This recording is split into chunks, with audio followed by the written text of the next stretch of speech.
Okay guys, so we're going to be making our sweet potato and green fig or green banana pie. So these are all the ingredients that we're going to use in order to make our pie. So here I have my steamed sweet potato and green fig. We're going to be using some milk.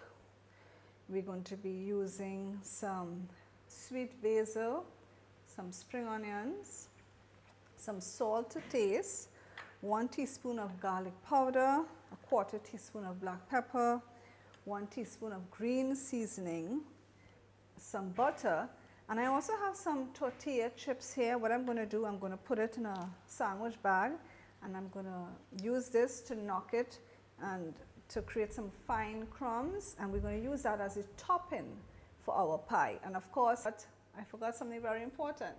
Cheese. We need cheese to make our pie.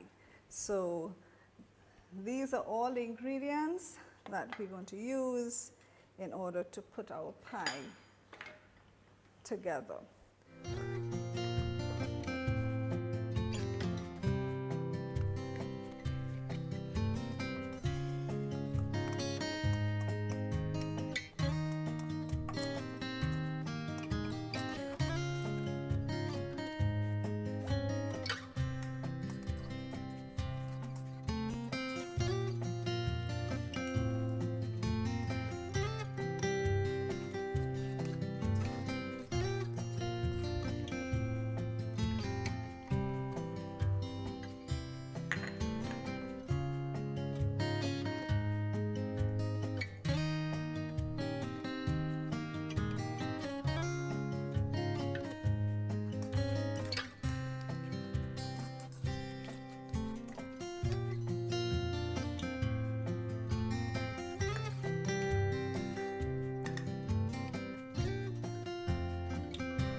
Okay guys, so we're now going to put this into the oven at 375 degrees Fahrenheit for about between 20 and 25 minutes.